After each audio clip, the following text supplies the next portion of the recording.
We're going to work with President Trump to push back on governments around the world that are going after American companies and pushing to censor more. The only way that we can push back on this global trend is with the support of the US government.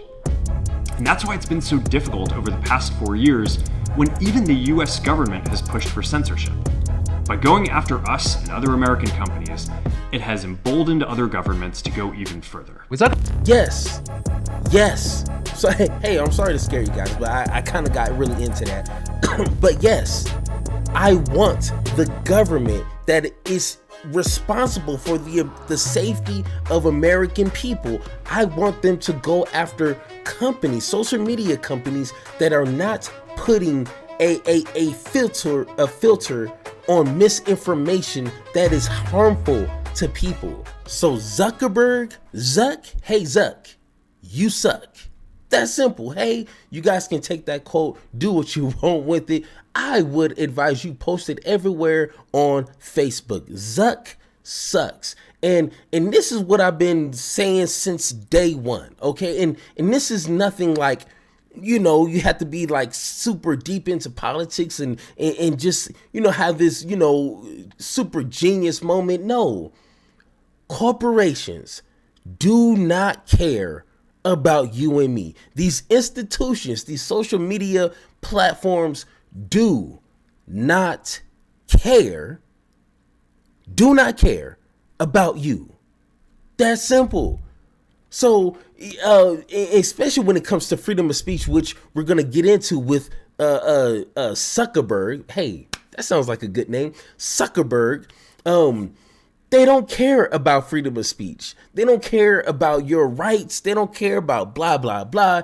They just care about their bottom line, their shareholders, their profits, their image, their blah, blah, all that stuff that at the end of the day only profits a very few, but not you. You know what I'm saying? Perfect example is when Colin Kaepernick, the whole, you know, kneeling on the field, you know, for police brutality. He got the deal from Nike, and a lot of people are like, oh, Nike is turning woke and this and this and this and blah, blah, blah. They paid him a lot of money, which, you know, I definitely do appreciate, you know, get the man his money, you know what I'm saying? But at the end of the day, I don't care about Nike like that. You know what I'm saying? I'm not going to think that Nike is for the people. Nike cares about black people. Guess what? Nike cares about their money, and they understand that black folks and brown folks are the core foundation of their profits. So if they turn away from them, turn away from black folks, they're going to lose. That's simple. You know what I'm saying? So like they just did that because it looks good for them and they know their demographics. That's simple. There's you don't have to be in political science to understand how that dynamics work. So just real quick, because once again, like I'd like to say on this channel, in these videos, you're going to learn something. And those who don't like these type of videos or don't subscribe to my channel, 9 times out of 10, they suck, you know, or they just don't like to learn anything, which I don't need those kind of people subscribe to me anyways. But when it comes to the First Amendment, just real quick, we're going to skim through like the importance or like the highlights of what the First Amendment is, because it covers a lot of things. One, the freedom of speech. You can say what you believe without fear of punishment. Freedom of religion, freedom of the press, which I'm going to cover in another story. The media can report news and express opinions without government control. Then you got freedom to assemble and freedom to petition. But for this particular story, freedom of speech, you can say what you believe without fear of punishment, which without context, without explanation, without getting into the weeds, the details, you would just assume you can say what you want. So when you go on these social media platforms, you can say the N-word. You can say, you know, Zuckerberg sucks. You know what I'm saying? But there is a fine line between freedom of speech and just saying things that doesn't go under freedom of speech. And in my opinion, I would rather have these social media platforms censor misinformation and harmful information than to just let it out there. Just real quick, there was a case 1919. I know I'm going to butcher this name. Once again, I apologize. Don't be in the comments being an asshole, okay? But my bad, okay? But I think it's Schnick. Schnick versus United States, 1919, in which Justice Oliver Wendell Holmes Jr. famously mentioned that the First Amendment does not protect falsely shouting fire in a crowded theater and causing panic. This case introduced the clear and present danger test, meaning free speech can be limited when it presents an immediate threats to public safety.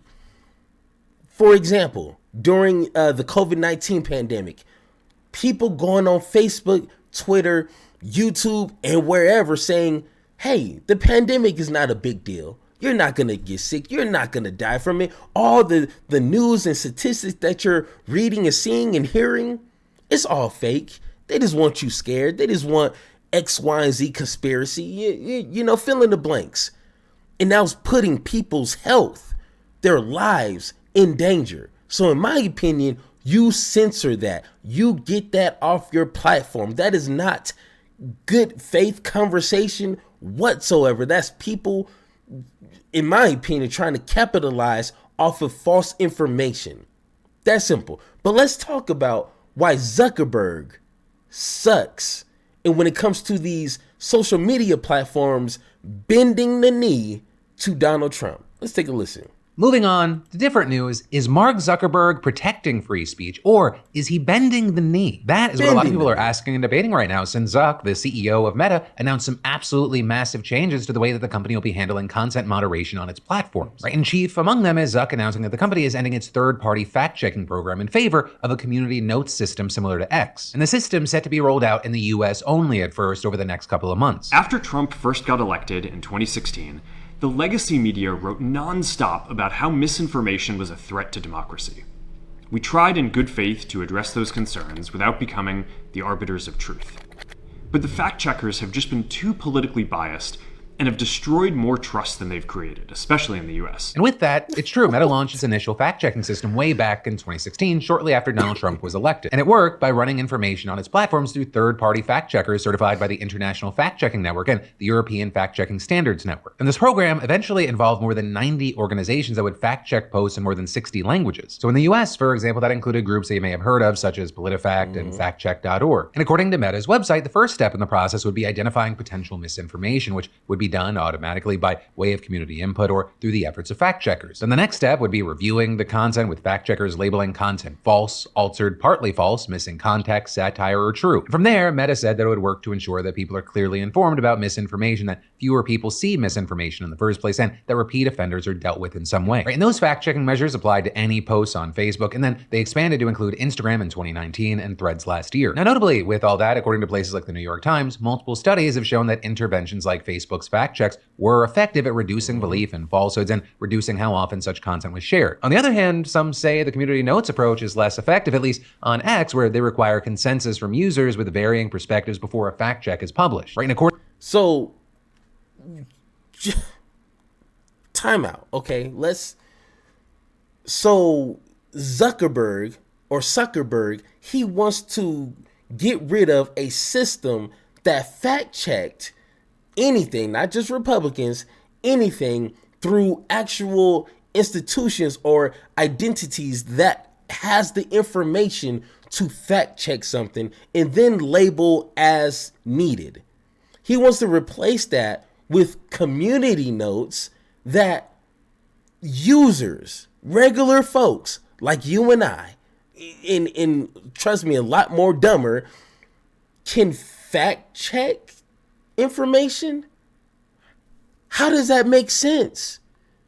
I would rather have people fact check those who actually do that for a living, that actually have access to the tools to find information, compare it to what you're saying and say either it's true, false, partly false or whatever labels they have, and then go from there.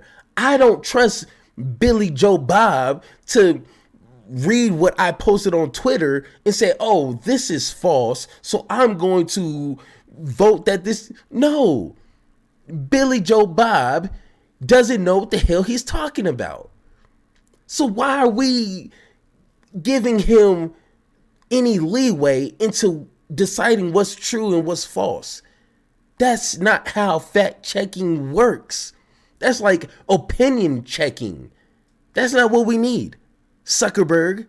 But okay, let's continue. According to the Pointer Institute, for example, less than 10% of community notes drafted by X users actually end up getting published on the platform. And with that, we now have several digital rights groups already condemning Meta's decision. The executive director of Accountable Tech, for example, describing the decision as a gift to Donald Trump and extremists around the world. But then also someone from the advocacy group Free Press saying Zuckerberg is saying yes to more lies, yes to more harassment, yes to more hate. And also a big thing is that Meta's own fact-checking partners are reportedly pushing back on Zuckerberg's characterization of their work as biased or censorship, saying that they had no role in deciding what the company did with the content that was fact-checked. And also with all...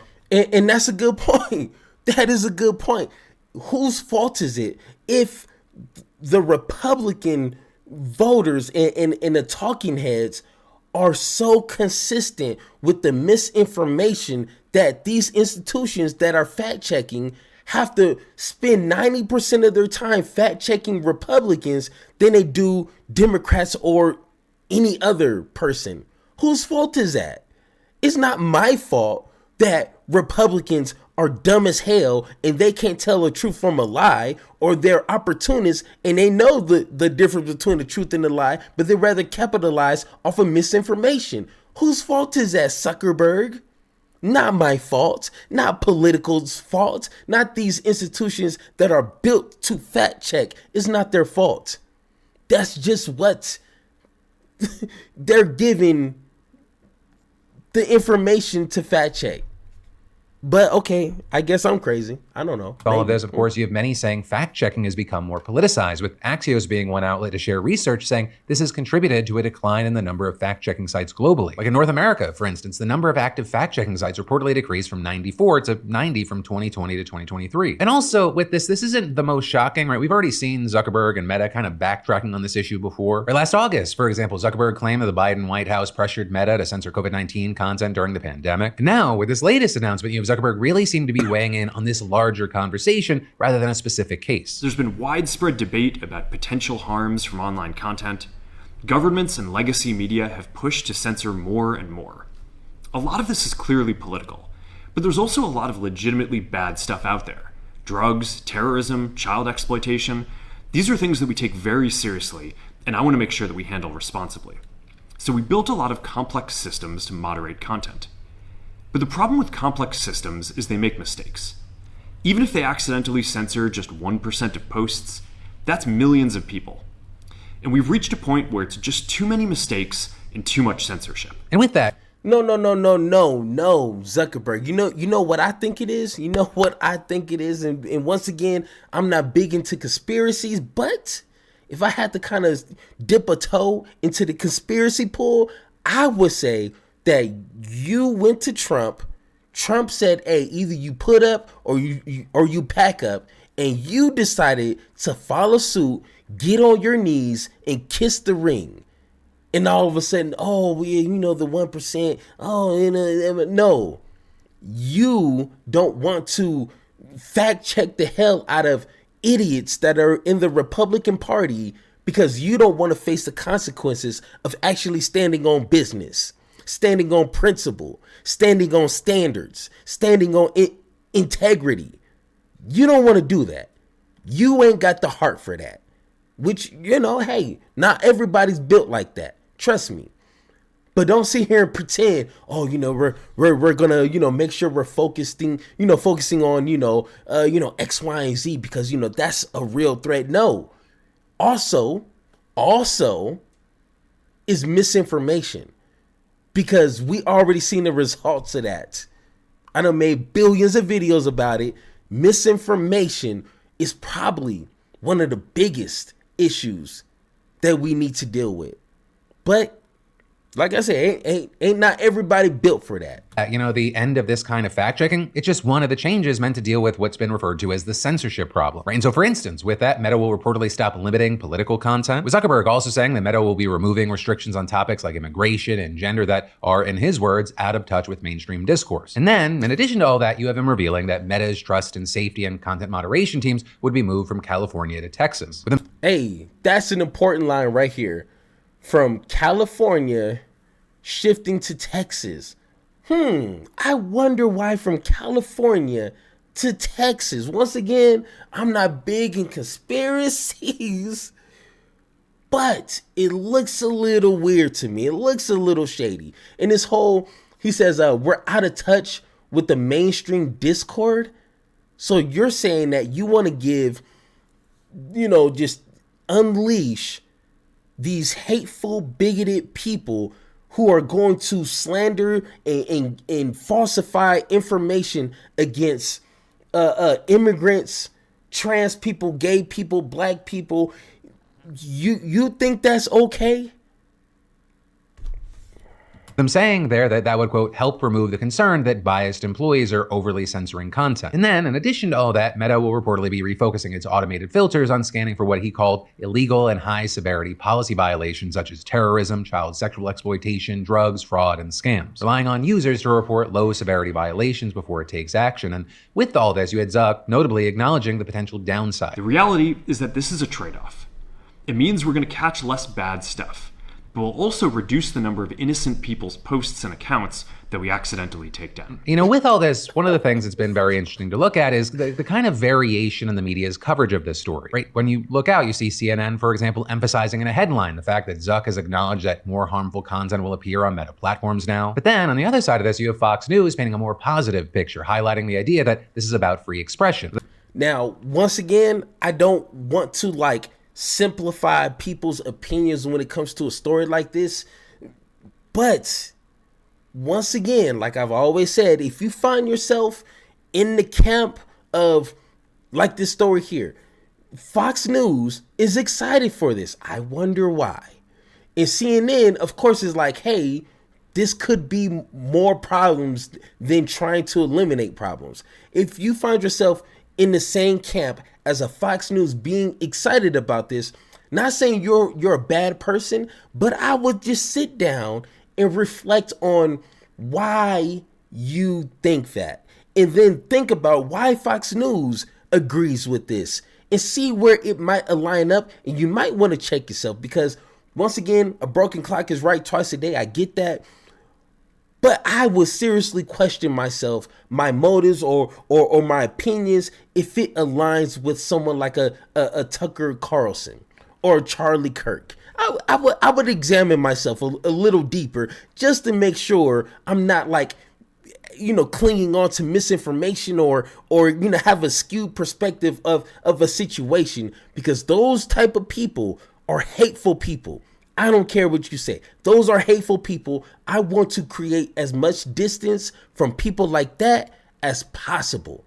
That is important to me. So, say what you want. Then another Fox News article documenting how many conservatives are celebrating this as a huge win for free speech. Also, another big thing is that many outlets, including the likes of the New York Times and the Washington Post, for example, they're emphasizing the timing of this decision, which comes less than 2 weeks before Trump's taking office. And a big thing there is that even Zuck himself seemed to suggest that the outcome of the election played a role. The recent elections also feel like a cultural tipping point towards once again prioritizing speech.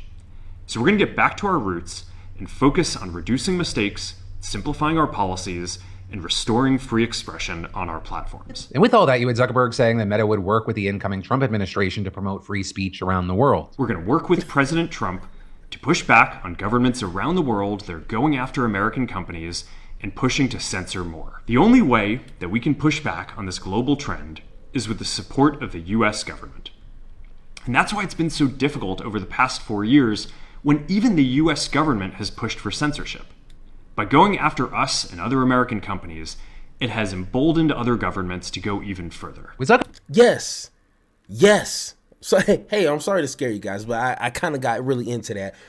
But yes, I want the government that is responsible for the safety of American people. I want them to go after companies, social media companies that are not putting a filter on misinformation that is harmful to people.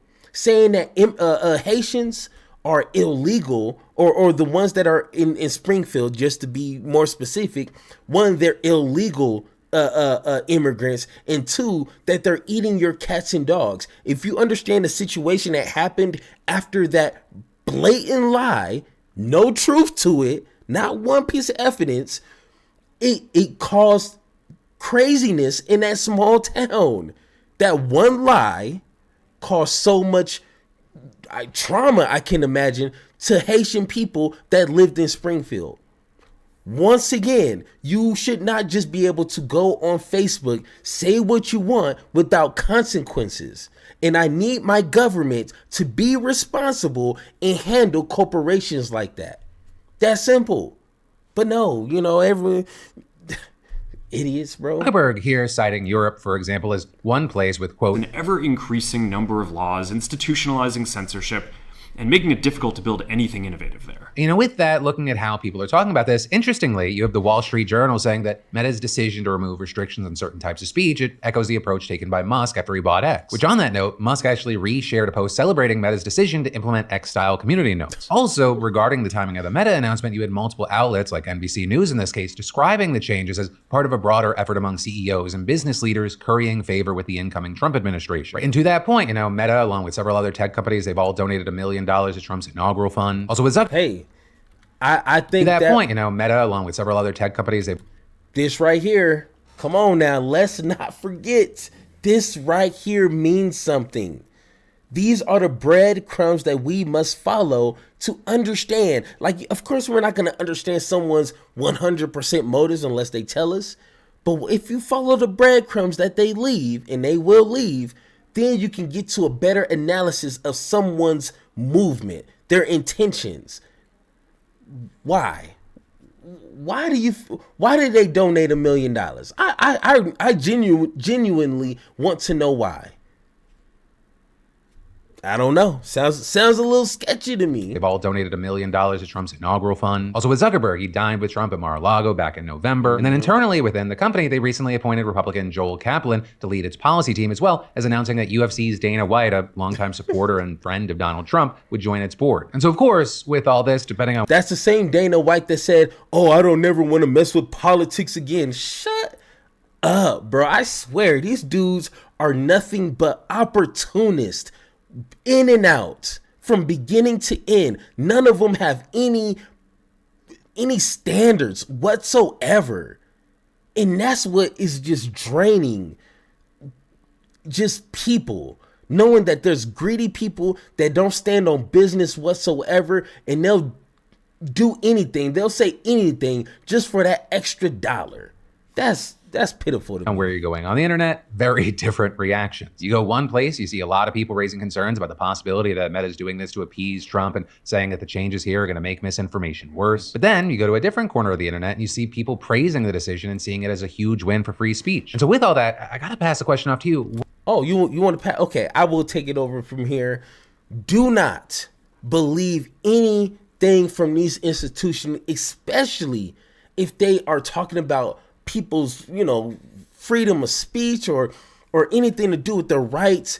At the end of the day, and maybe it might be one or two companies out there, maybe not, I don't know, but a general just idea is believe none of what they say and half of what they do. That's simple.